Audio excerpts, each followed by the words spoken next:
IVF is not what you think, and in Africa, it's even more misunderstood. In many African settings, infertility gets blamed on women, families get involved, and they torment these women. They're told to try this, try that, and years later, by the time women actually seek help medically, IVF is no longer optional, it's necessary, it's the only option left. IVF is not a Western procedure, it's not unnatural, and in Africa, more women actually need IVF than we would like to admit. But we don't talk about it, and that silence, fear, shame, and taboo is costing women time and causing emotional pain.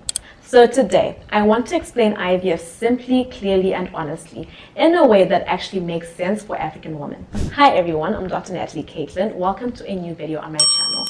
If you're new here, I'm a sexual and reproductive health doctor, and every week I see how lack of information and delayed treatment changes outcomes significantly for women. So this channel exists to change that. I talk about reproductive health honestly, without shame or complicated scientific terms that make it hard to understand. And I break down things that women are often told to just pray about or wait out or suffer through silently.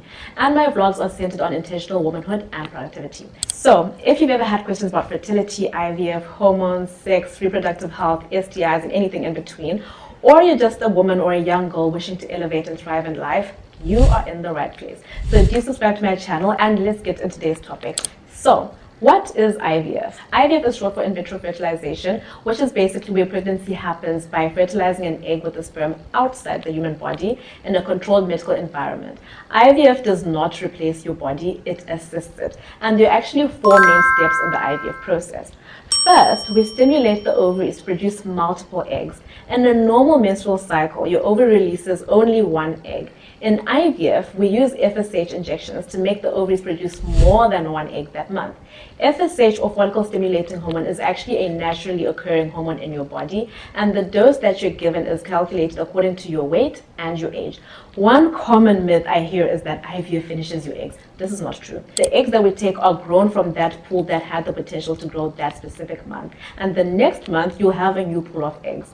The next step is to collect these eggs from the ovaries through a simple medical procedure called oocyte retrieval, where we actually use an ultrasound to see the ovaries and extract the eggs using a guided suction needle. A lot of people fear IVF and worry about this step because they fear pain, because they hear needles.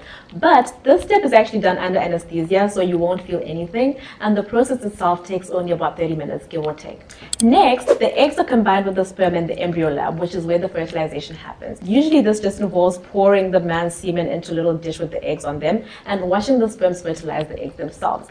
But sometimes, depending on the man's condition, we might need to literally inject the sperm material into the egg to allow fertilization to happen. Couples who need this specific step done would typically never be able to get pregnant otherwise. So once the egg and sperm have met and the fertilization is complete, it's no longer called an egg and a sperm, we call it an embryo.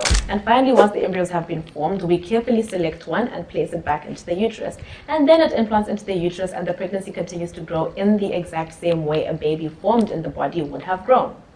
That's it. Structured, medical, carefully controlled. Not mysterious, not extreme. And here's the part that many people don't realize, especially in our African settings. Most women or couples don't just jump into IVF. They arrive there. What do I mean? There is a long list of conditions that make it literally impossible for couples to get pregnant naturally and therefore end up needing to do IVF. I'll name a few.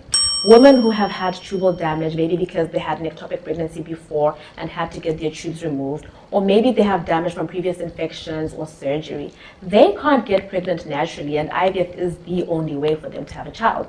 Endometriosis that has been diagnosed late or is so severe, PCOS that has failed to respond to ovulation induction with oral medications, men with low sperm count, men with low sperm motility, men with low sperm quality, men who have blockage in the tracts that release sperms. I could literally go on and on and on and end up making this video about that, but that's not why we're here today. In many African settings, women live with symptoms for years, painful periods, recurrent infections, irregular cycles, without proper investigation. So by the time that help is actually sought, IVF is no longer a luxury, it's the most effective or the only option left. Why is IVF so relevant in Africa? Why am I talking about this today? Because infertility rates in parts of Africa are not low. They're just underreported. STIs go untreated, gynecological conditions get normalized, and reproductive health is only often taken seriously when pregnancy doesn't happen.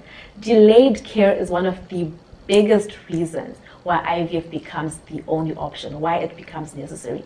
Literally every day in clinic, I see couples who have been trying to get pregnant for long. And when I say long, I mean long. 8 years, 20 years, even longer. And when you dig into their medical history, you find that the warning signs were there long ago, but they never sought the treatment they needed at the time. And now IVF is the only option left.